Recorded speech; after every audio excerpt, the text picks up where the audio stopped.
Bagi pecinta daging kambing, cobain deh menu rabek dari Banten. Masakan tradisional ini kuahnya kental dan kaya bumbu rempah khas Nusantara. Rabek juga kental dengan budaya loh, soalnya wajib disajikan saat ada budaya makan bersama. Biasanya disebut dengan ngerabek. Proses bikinnya, daging kambing dipotong dulu ya. Bagian daging yang dipakai boleh apa aja. Kalau suka boleh juga kok pakai jeroan atau tulang kambing. Katanya sih tulang kambing ini bisa bikin rasa rabek makin mantap. Bumbu yang dipakai biasa yang kita pakai kok. Ada bawang, jahe, dan kunyit. Tumis sampai harum ya. Baru deh masukkan daging kambing. Disusul daun salam dan merica. Fans, rabek didominasi oleh rasa yang manis dari gula Jawa. Ada juga tambahan asam Jawa. Rabek memiliki warna yang pekat, Fems. Sekilas mirip seperti semur. Bedanya, rabek dimasak tanpa santan dan air. Tapi rabek yang dimasak lama-lama juga bisa berair. Nah, rabek ini sudah matang deh. Siap disantap, Fems. Biasanya, Fems, rabek dibuat dalam porsi besar. Soalnya disajikan juga buat orang banyak tuh. Bagi orang Banten, rabek banyak disajikan saat Hari Raya Idul Adha. Maklum ya, saat itu stok daging lumayan berlimpah. Fems, rabek sudah dikenal sejak masa Kerajaan Banten lama berdiri loh. Katanya sih, rabek jadi menu favorit Sultan Maulana Hasanuddin. Ia menemukan kuliner ini ketika pergi haji. Menurut sejarahnya, rabek hanya disajikan bagi raja dan kalangan istana. Kalau sekarang sih, rabek sudah disajikan saat ada pesta dan acara selamatan, seperti akikah kelahiran anak.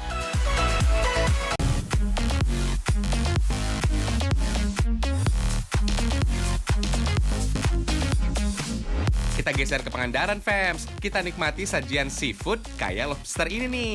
Uniknya, bumbu yang dipakai untuk membuat lobster ini memakai honje alias kecombrang.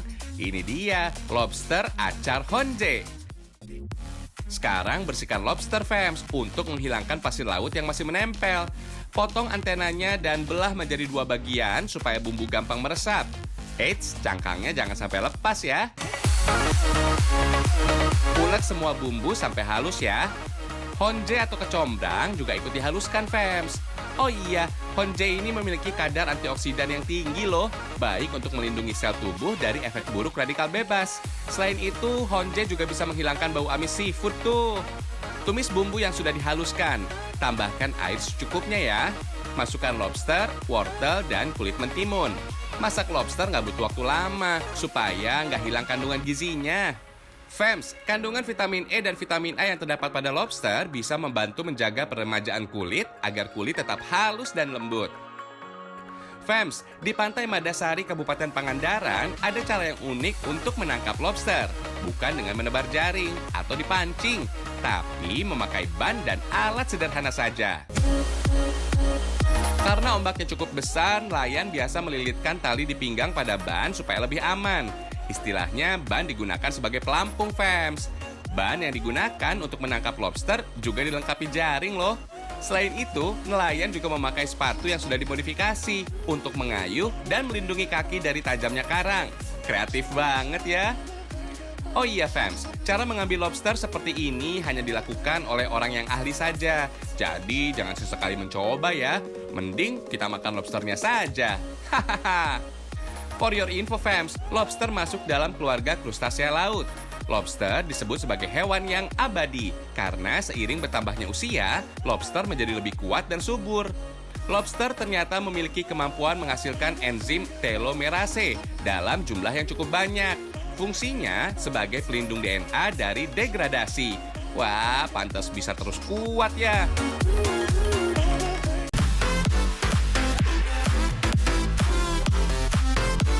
Biar makin komplit, kita cicipi kuliner ayam dari Subang, Fems. Namanya bubui ayam. Fems, kuliner bubui ayam memakai ayam kampung sebagai bahan utamanya. Kemudian ayam dibumbui dengan rempah seperti kunyit, jahe, dan lengkuas. Ketiga rempah ini sama-sama mengandung zat anti peradangan, infeksi, dan kaya antioksidan, Fems.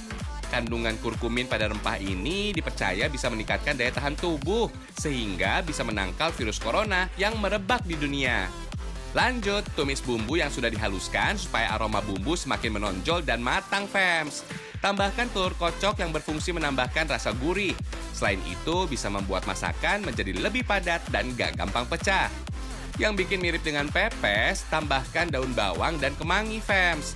Kemudian dibungkus daun pisang. Bedanya, bahan yang dipakai ayam kampung yang masih utuh. Lalu bakar deh. Fams, bubui ayam memiliki arti memendam ayam. Cara memendamnya juga istimewa karena memakai sekam alias kulit padi yang dibakar hingga menjadi arang. Jadi ayam bisa matang secara perlahan. Membakar ayam secara perlahan dalam timbunan arang sekam membuat bumbu meresap sempurna. Tekstur daging ayam juga menjadi sangat lembut loh. Selain ayam, daging bebek juga bisa jadi pilihan. Memasak menggunakan arang kayu atau sekam ternyata menjadi teknik tradisional yang sudah dikenal sejak dulu loh.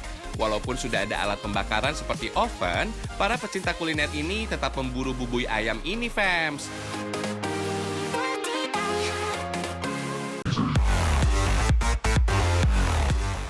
Papais atau pepes bahannya bisa memakai apapun, fams, termasuk ikan peda ini nih. Cara bikin pepes peda simple banget kok, fams. Bumbunya juga sama seperti membuat pepes pada umumnya. Ada jahe, kunyit, dan lengkuas. Ketiga macam rimpang ini memberikan aroma yang berbeda dan bagus untuk kesehatan tubuh. Haluskan bersama dengan ketumbar, kemiri, bawang, dan cabai. Kemudian beri kelapa parut dan campur dengan bumbu. Kelapa berfungsi untuk penambahan cita rasa gurih, merekatkan dan membuat pepes jadi lebih padat. Maklum ya, tekstur ikan peda bisa cepat hancur.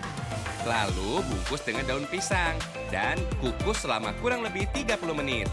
Gak butuh lauk macam-macam lagi, fams. Pepes ikan peda ini udah nikmat banget disantap sama nasi. Bikin selera makan semakin bertambah. Hehehe. Fams, ikan asin adalah bahan makanan sederhana dan cukup murah. Kalau diolah dengan benar, dengan bumbu rempah, makan rasanya mewah.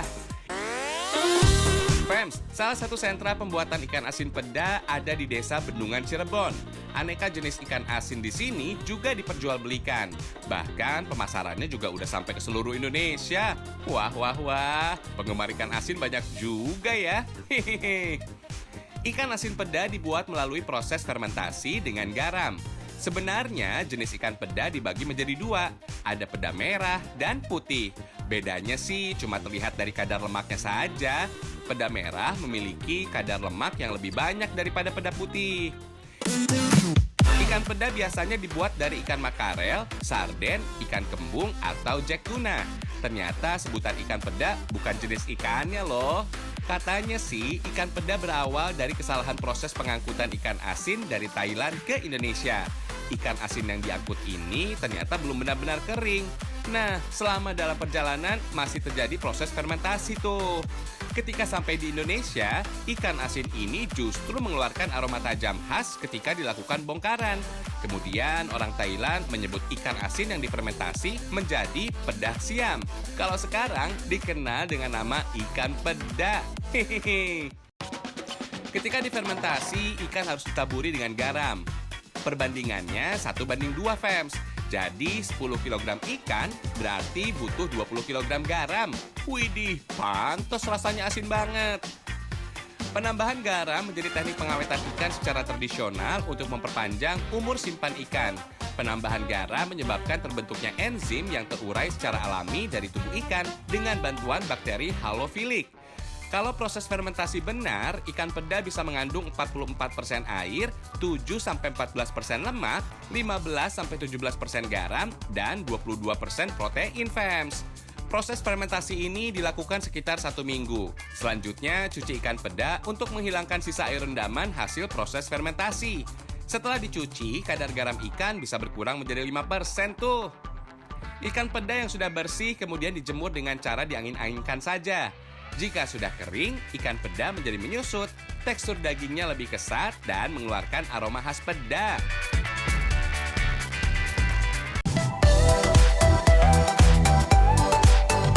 Tanah Sunda punya banyak kuliner nikmat yang menggugah selera. Misalnya sambal oncom, fams. Namanya sambal sering dijadikan lauk saat makan nasi, fams. Di Subang, Jawa Barat ada oncom dauan yang khas loh fams. Tambahan bumbu seperti bawang, cabai rawit, dan oncom yang diulek halus bisa menciptakan rasa yang istimewa. Lalu masak sambal dengan cara ditumis fams. Tambahkan lengkuas, daun salam, dan daun bawang. Aromanya semakin menggoda. Kebanyakan fams, oncom dibuat dari bungkil tahu atau kacang kedelai. Kalau oncom khas dauan Subang sih memakai kacang tanah sebagai bahan utamanya. Meski tergolong makanan murah dan merakyat, jangan remehkan kandungan gizinya ya. Sama seperti tempe, oncom bisa menjadi salah satu sumber alternatif asupan gizi yang baik untuk tubuh. Oncom berbahan kacang tanah ini memiliki kandungan karbohidrat dan protein yang cukup tinggi. Dalam proses fermentasi oncom dapat mengurai struktur kimia menjadi senyawa yang lebih sederhana, jadi mudah diserap oleh tubuh. Sebelum diolah, kacang tanah harus dijemur terlebih dulu sambil disortir ya. Kacang yang kurang bagus sebaiknya dipisahkan, fam. Setelah dijemur, kacang tanah dimasukkan ke alat penggiling tradisional. Penggilingan kacang tanah berfungsi untuk memisahkan kulit kacang, sementara tekstur kacang dibiarkan tetap kasar. Kacang tanah kemudian dicuci berkali-kali sampai air bilasan udah nggak keruh lagi. Lalu kacang direndam kembali selama 1 jam. Baru deh dikukus sampai lunak. Setidaknya butuh waktu 3 jam. Saat diberi ragi, kacang tanah yang sudah matang harus dalam kondisi dingin. Proses pembuatan oncom kacang tanah ini mirip seperti pembuatan tempe. Bedanya, oncom baru bisa dikonsumsi kalau spora hasil fermentasi sudah muncul. Sedangkan tempe sudah bisa dijual dan digunakan sebelum muncul spora. Oncom yang terfermentasi dengan baik bisa langsung dicetak, fams. Kacang tanah yang sudah diberi ragi dipadatkan di dalam kayu berbentuk persegi. Lalu tutup dengan kertas dan simpan di rak. Nah, ini nih oncom yang siap dijual dan diolah. Kelihatan ya, sporanya sudah muncul. Kalau sudah siap dikonsumsi, oncom bisa bertahan 2-3 hari aja, fams.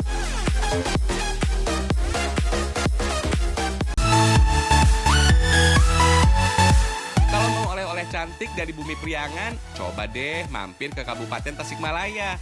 Kita beli sendal kelom gelis berbahan dasar kayu yang diukir. Cakep ya? Dari sendal kelom gelis juga ada inovasi lainnya tercipta, fams. Misalnya, tas kelom gelis ini nih. Cara bikinnya, ukir kayu untuk sendalnya dulu, fams. Tapi sendal ukir kayu ini juga bisa berfungsi sebagai dudukan tas. Jadi, sendal dudukan tas ini nggak harus dibuat sepasang ya. Buat sesuai kebutuhan saja, fams. Setelah diukir, sendal disemprotkan dengan cat sesuai dengan warna pada pola tas yang sudah direncanakan. Untuk bahan tas sama juga kok, bisa pakai kulit asli atau kulit sintetis. Potong sesuai dengan bentuk pola, lalu padukan dengan kain batik atau kain motif lainnya. Selanjutnya, buat pola pengait tali tas. Untuk bagian dalam tas bisa memakai bahan yang lebih tebal supaya lebih kuat. Potong bahan tebal untuk dijadikan bahan dalam tali tas ya. Lalu rekatkan dengan lem dan pukul-pukul biar kuat. Nggak cuma dilem ya, semua bagian tas juga dijahit rapi supaya lebih kuat. Baru deh sandal dan tas digabungkan menjadi satu bagian. Buat pola untuk alas melekatkan lem, fams. Tenang, dijamin kuat kok. Wih, gimana fams? Unik dan cantik ya tas kelom gelis dari Tasikmalaya ini. Bu ibu pasti udah pada ngincer. Meski dibuat handmade, kualitasnya nggak kalah kok dengan tas produk dari luar negeri. Mending kita makmurkan produk lokal ya, supaya pengrajinnya tetap semangat untuk melestarikan ciri khas daerahnya, fams.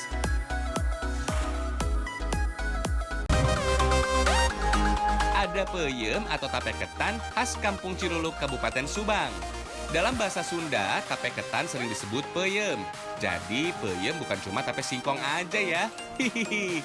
Kalau peyem Ciruluk ini memiliki ciri khas pembungkusnya dengan daun muncang alias kemiri. Daun kemiri dipilih karena memiliki bentuk yang lebar dan cukup tebal. Jadi aman deh digunakan sebagai pembungkus. Bahan membuat peyem Ciruluk terdiri dari beras ketan putih, daun katuk, dan ragi. Sebelum diolah, beras ketan harus dicuci sampai bersih. Kalau kurang bersih, bisa mempengaruhi kualitas peyem nanti, fams. Lalu rendam selama 1 jam agar beras ketan lebih lunak. Baru deh dikukus sampai matang. Selain pembungkusnya, pewarna peyem Ciruluk juga beda loh. Warna hijau ini berasal dari pewarna alami daun katuk yang diperas dengan air. Fams, kandungan klorofil daun katuk memang cukup tinggi. Cocok tuh dijadikan pewarna. Kandungan antioksidan pada daun katuk ampuh banget menangkal radikal bebas. Beras ketan yang sudah matang harus didiamkan sampai dingin. Lalu campur deh dengan air perasan daun katuk. Aduk sampai seluruh ketan berwarna kehijauan. Terus tinggal tambah ragi deh. Setelah itu bungkus dengan daun kemiri. Susah-susah gampang ya membungkusnya. Mulai dari pangkal daun, lipat kiri kanan, bungkus sampai beras ketannya ketutup rapat. Beres. Sisakan ujung daunnya, Fams, untuk mengikat. Begini tampilannya peyem dari Kampung Ciruluk. Satu ikat berisi 10 bungkus daun. Tapi ini belum bisa dikonsumsi ya. Butuh waktu beberapa malam supaya proses fermentasi bisa berjalan. Kampung Ciruluk Kalijati memang terkenal sebagai kampung peyem, Fams. Rata-rata penduduknya, terutama ibu-ibu, mendapat penghasilan tambahan dari membuat peyem yang sudah diturunkan dari generasi sebelumnya. Biasanya peyem dipesan untuk keperluan hari raya atau acara hajatan. Tapi boleh juga loh dibawa sebagai oleh-oleh khas dari Subang.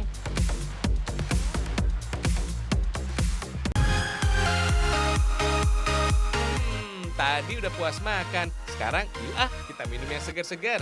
Kayak si Giant Rainbow Milkshake ini. Bikin gelas rainbow-nya dulu ya. Siapin buttercream warna-warni kayak gini, Fams. Pertama olesin gelas pakai buttercream warna biru. Dilanjut ke warna merah dan terakhir warna kuning.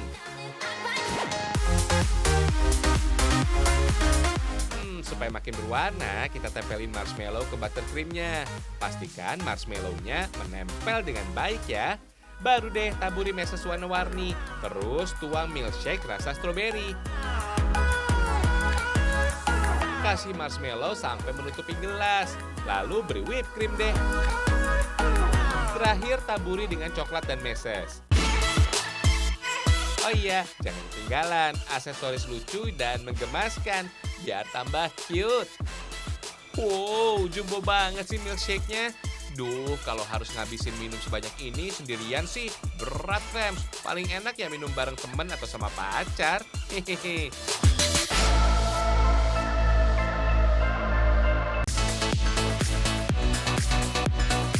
Meski belum bisa liburan, kita masih bisa nikmati keindahan panorama tanah air dari rumah aja ya. Di Banten ada lokasi wisata yang adem banget, Fams. Namanya Wisata Gunung Pinang di Kecamatan Kramatwatu, Kabupaten Serang.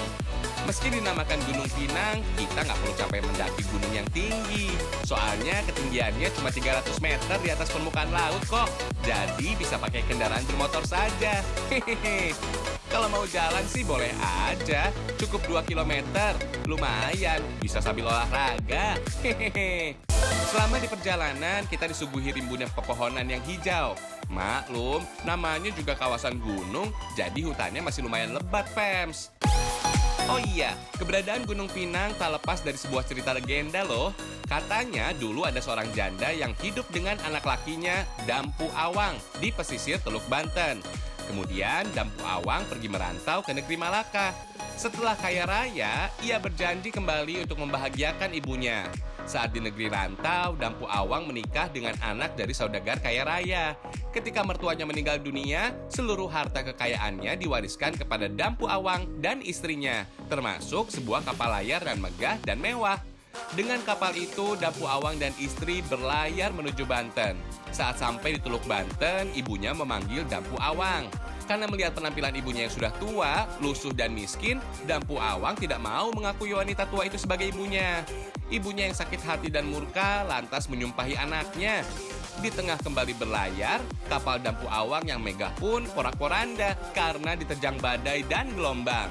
Sehingga kapal terlempar ke arah selatan dan jatuh tertelungkup menjadi sebuah gunung. Kini dikenal dengan Gunung Pinang.